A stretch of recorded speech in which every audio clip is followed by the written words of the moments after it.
Hello friends, हम लोगों ने अभी तक देखा है लेट आउट प्रॉपर्टी के फेवर में कैसे इनकम फ्रॉम हाउस प्रॉपर्टी निकाला जाता है।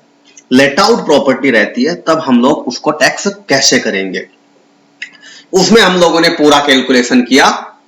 नेट एनुअल वैल्यू के बाद में जो टैक्सेबल स्टैंडर्ड डिडक्शन देने के बाद जो टैक्सेबल इनकम आता है वहां तक अब हमारा कैलकुलेशन हुआ।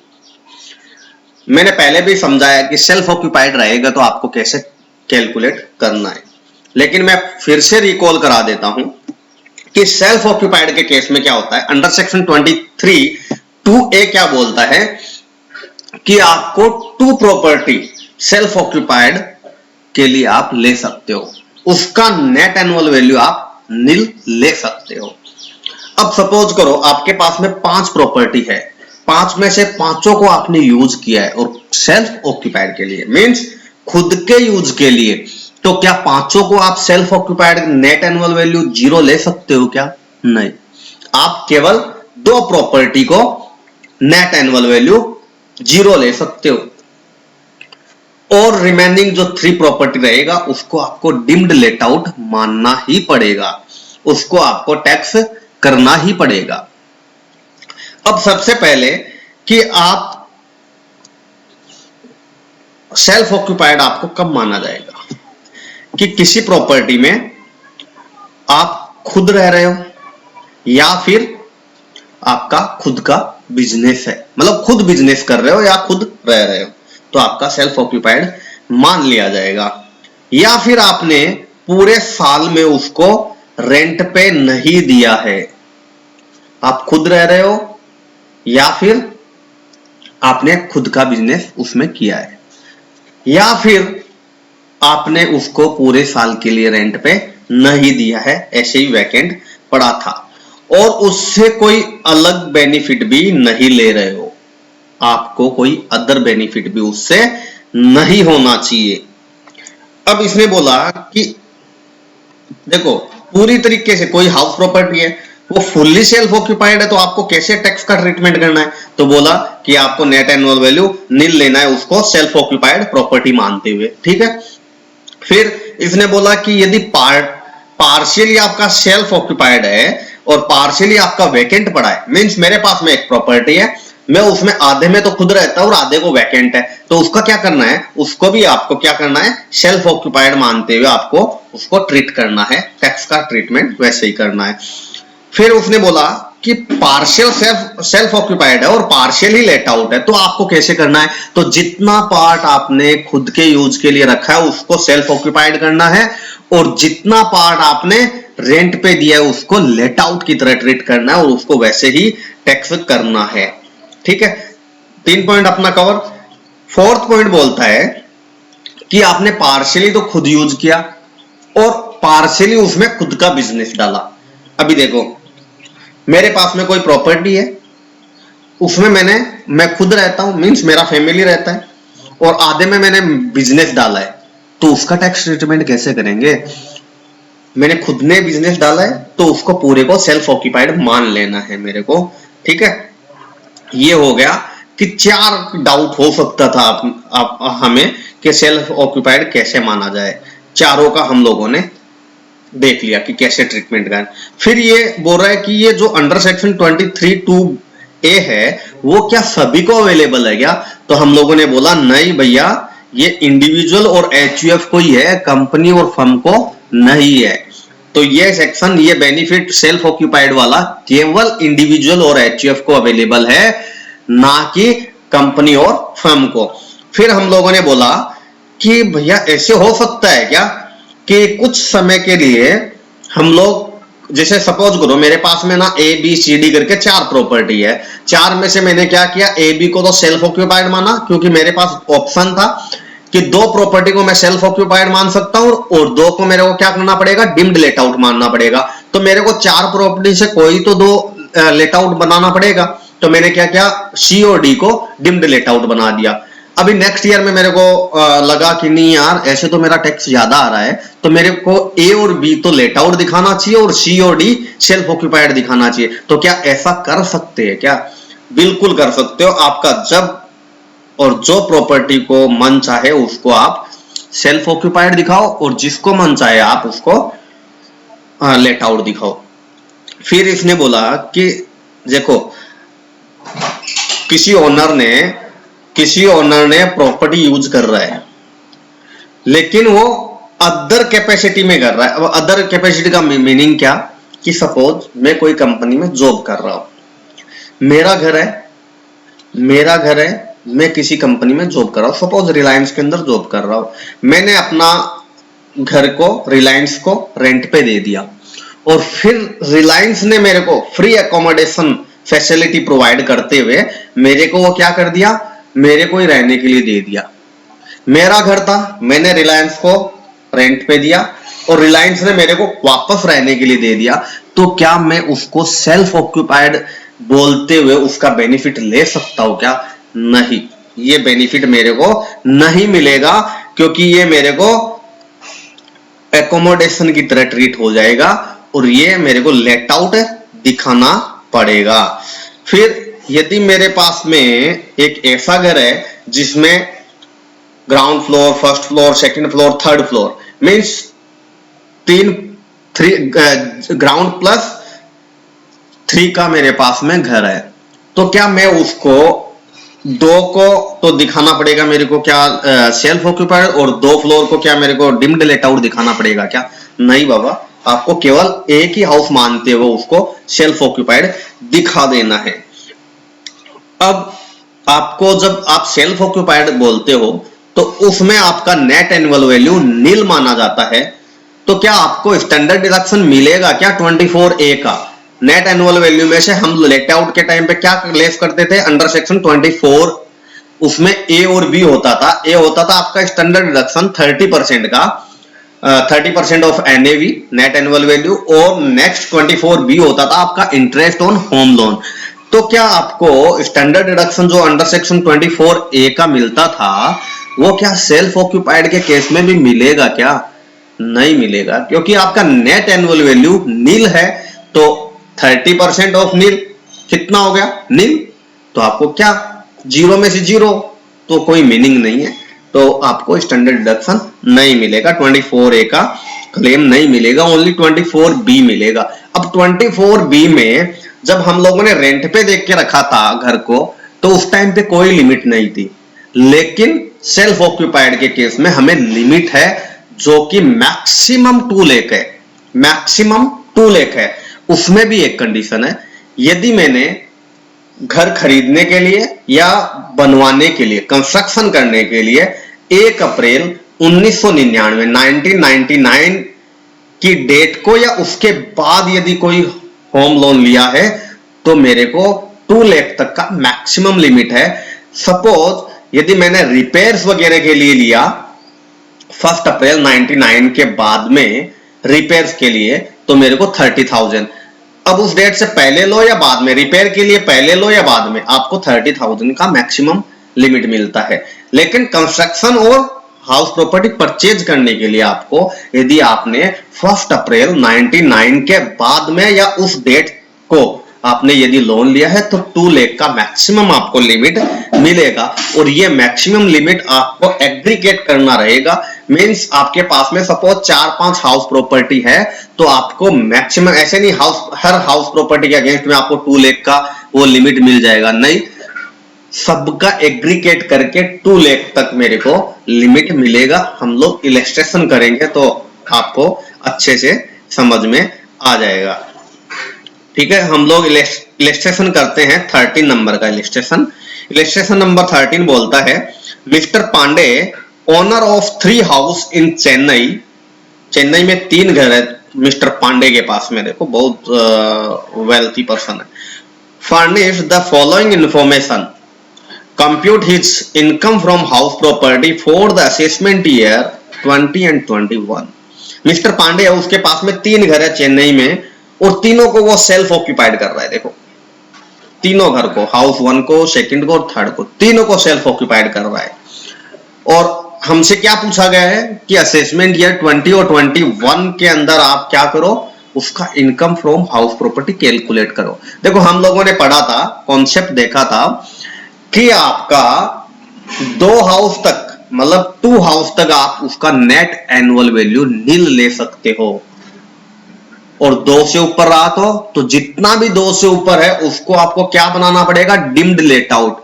अब हमारे पास में कंफ्यूजन है भाई, हम लोग को कौन से को डिम्ड लेट आउट बनाए। तो हम लोग है ना, देखो वैसे तो ऑप्शन आपको ऐसे, पहले तो एक को बनाया डिम्ड लेट आउट और 2 को सेल्फ ऑक्यूपाइड, फिर दूसरे को हम लोगों ने डिम्ड लेट आउट बनाया हाउस नंबर 1, और थर्ड को डिम्ड सेल्फ ऑक्यूपाइड बना। ऐसे करके 3 ऑप्शन बनते थे। लेकिन यदि क्वेश्चन में एकदम से क्लियरली हो ना, और काफी डिफरेंस हो कि आपका एक्सपेक्टेड रेंट जिसका कम हो उसको आपको डिम्ड लेट आउट बना देना है। जैसे हम लोग इलस्ट्रेशन नंबर 13 में देखेंगे, इसमें काफी डिफरेंस है। जो हाउस नंबर 1 है ना, इसका देखो सबसे कम आ रहा है एक्सपेक्टेड रेंट, क्योंकि इसमें मैक्सिमम अमाउंट 2,50,000 है जो कि फेयर रेंट है। तो मीन्स आपका एक्सपेक्टेड रेंट इन दोनों में से, मीन्स हाउस 2 और 3 के कंपेयर में बहुत कम आने वाला है। तो हम लोग हाउस नंबर 1 को डीम्ड लेट आउट बनाएंगे, और हाउस नंबर 2 एंड 3 को हम लोग क्या बनाएंगे, सेल्फ ऑक्यूपाइड बनाएंगे। तो हम लोग इसको सॉल्व करते हैं। चलो हम लोग ले लेते हैं अपना व्हाइट बोर्ड और प्रॉब्लम को सॉल्व करते हैं।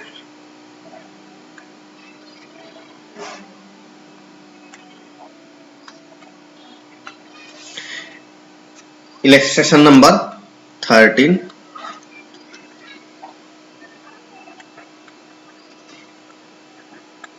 computation of income from house property of mister, क्या नाम था बंदे का, मिस्टर पांडे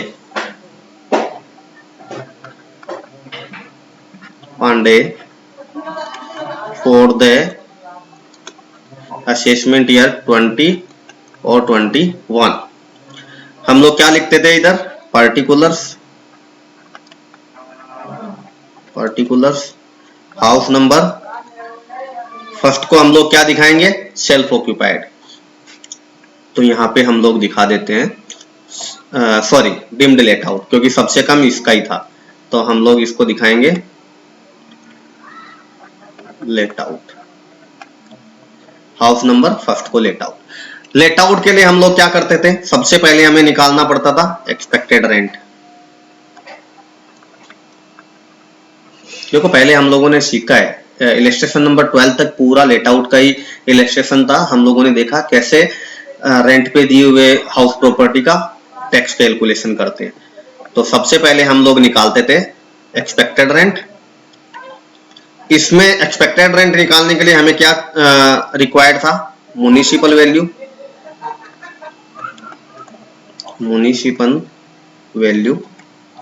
ए पॉइंट, बी पॉइंट कौन सा, इसको किससे कंपेयर करते थे, फेयर रेंट से,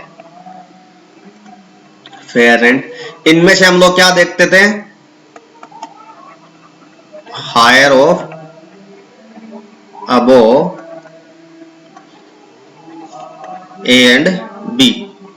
फिर इनमें से दोनों में से जो हायर आता था हम लोग कहां तक रेस्ट्रिक्टेड कर देते थे, मींस इससे ज्यादा नहीं जाना चाहिए। किससे ज्यादा नहीं जाना चाहिए, स्टैंडर्ड रेंट से ज्यादा नहीं जाना चाहिए था। ठीक है, इसको हम लोग बोलते थे डी पॉइंट, और जो हायर आया था उसको बोल देते थे सी पॉइंट। तो हम लोग यहां पे क्या करते थे कि lower of above C and D. ठीक है, तो H1 का हम म्युनिसिपल वैल्यू देख लेते हैं। H1 का म्युनिसिपल वैल्यू है हमारा 2 लाख, और फेयर रेंट है 2,50,000। तो देखो 2 लाख हमारा था म्युनिसिपल वैल्यू, 250 था हमारा फेयर रेंट। इनमें से हायर कितना हो रहा था, 2,50,000। स्टैंडर्ड रेंट कितना है हमारा, स्टैंडर्ड रेंट है हमारा 150। तो हमारा एक्सपेक्टेड रेंट कितना हो गया, lower of C and D. C कौन सा था, higher of A and B. A and B क्या था, म्युनिसिपल वैल्यू और फेयर रेंट। जो दोनों में से ज्यादा था वो बन गया हमारा सी पॉइंट, और डी पॉइंट हमारा था standard rent. Means expected rent क्या होता है, म्युनिसिपल वैल्यू और फेयर रेंट जो दोनों में से ज्यादा होता है उसको हम लोग एक्सपेक्टेड रेंट बोलते हैं, लेकिन वो स्टैंडर्ड रेंट से ज्यादा नहीं होना चाहिए। तो यहां पे हमारे पास में क्या आ गया, 150, ये हमारा हो गया एक्सपेक्टेड रेंट। ठीक है, और यही हमारा हो जाएगा gross annual value. Gross annual value, क्योंकि ये डिम्ड लेट आउट है, डिम्ड लेट आउट के केस में हमारा इतना ही हो जाएगा। अब इसके अंदर से हम लोग क्या लेस करते हैं,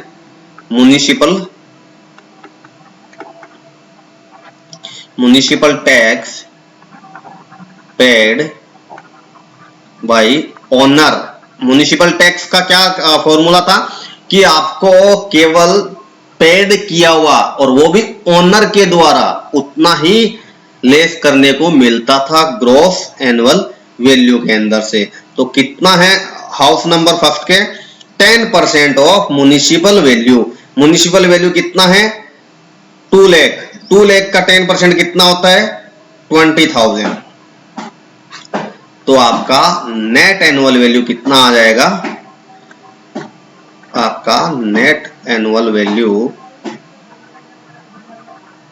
1,30,000। इसमें से क्या लेस करते थे, standard deduction under section 24। Under section 24 क्या क्या बोलता था कि आपको एक तो अंडर सेक्शन 24A का standard deduction 30% of NAV net annual value, तो कितना हो गया 39,000।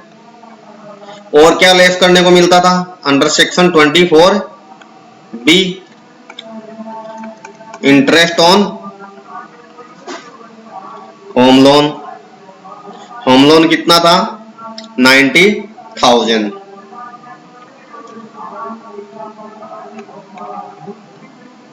तो कितना हो गया मेरा,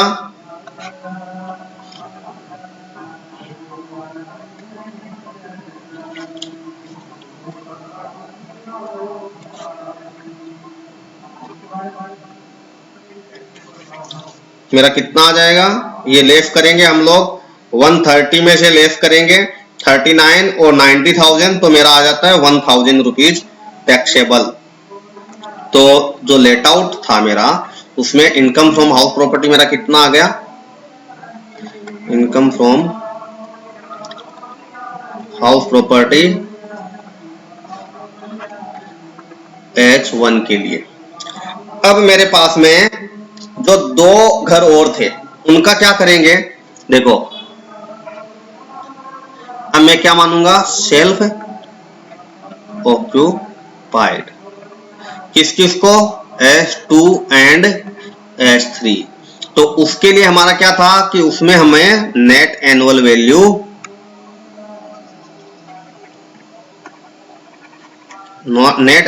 हमें क्या लेना था, 0 लेना था या नील। ठीक है, इसके अंदर से हमें क्या स्टैंडर्ड डिडक्शन लेस करने को मिलेगा क्या, अरे नहीं मिलेगा भैया, आपका 0 है। तो 0 में से 0 का 30% आप करोगे, 30% ऑफ एनएवी मींस एनएवी क्या है आपका 0, उसका 30% निकालोगे तो 0 आएगा। तो आपको केवल अंडर सेक्शन 24B का मिलेगा इंटरेस्ट ऑन होम लोन। अब इसमें होम लोन हमारा क्या है, देखो फर्स्ट घर के अगेंस्ट में तो 170 और सेकंड के 165, तो 170 प्लस 165, तो क्या हमें 335 का डिडक्शन मिल जाएगा क्या, ये तो 335 होता है। तो क्या मैं इसमें से ये लेस कर दूं क्या, नहीं, हम लोगों ने देखा था कि सेल्फ ऑक्यूपाइड के केस में मैक्सिमम 2 लाख का डिडक्शन मिलता है आपको, आपने 1 अप्रैल 1999 या उसके बाद में लोन लिया हो। तो इसने 16-17 में लिया था तो ये मैक्सिमम 2 लाख तक है। और 2 लाख तक क्या हर घर के पीछे मिलेगा क्या? नहीं, आपको ओनली पूरे घर का मिला के एग्रीगेट 2 लाख रुपीज मिलेगा सेल्फ ऑक्यूपाइड के केस में। तो आपको भले ही आपने 3,35,000 इंटरेस्ट का पे किया, लेकिन आपको मैक्सिमम कितना मिलने वाला है? 2 लाख रुपीज मिलने वाला है। तो आपका ये माइनस का क्या आ गया? 2 लाख, मींस लॉस आ गया, लॉस फ्रॉम हाउस प्रॉपर्टी। देखो फर्स्ट घर में आपको इनकम आया था और सेकंड और थर्ड में 2 लाख का लॉस आ गया। तो एग्रीगेट मेरा क्या हो गया? Income from house property H1, H2 and H3 1,99,000। ये मेरा फाइनल आ जाता है आंसर। सो आपको अच्छे से समझ में आया होगा कि सेल्फ ऑक्यूपाइड के केस में क्या करते हैं, क्योंकि लेट आउट का हम लोगों ने काफी इलस्ट्रेशन देख लिया है, 12 तक देख लिया है। और ये ऐसा इलस्ट्रेशन था जिसमें बहुत अच्छे से हम लोगों को समझ में आने लायक बात था। उसमें इंटरेस्ट का कवरिंग था, इस क्वेश्चन में हमें डिम्ड लेट आउट मानना था, वो भी कवरिंग है। तो आपका सेल्फ ऑक्यूपाइड से रिलेटेड कॉन्सेप्ट क्लियर होता है। हम लोगों ने अभी तक 13 नंबर के इलस्ट्रेशन तक देख लिया है। हम लोग 1 बाय 1 पूरा कंप्लीट करेंगे और मैं आपको एश्योर कर दूं कि मैं आपको पूरा direct tax free of cost पढ़ाने वाला हूं। आपको यदि ये अच्छा लगे, मेरा आपको समझ में आए, तो आप प्लीज इसको शेयर कीजिए और खुद सब्सक्राइब कीजिए और फ्रेंड लोगों से भी करवाइए, लाइक कर दीजिए, जिससे काफी एप्रिसिएशन मिलता है। So thank you very much इतना टाइम देने के लिए। नेक्स्ट वीडियो में मिलते हैं नेक्स्ट इलस्ट्रेशन और कॉन्सेप्ट के साथ में। Thank you very much.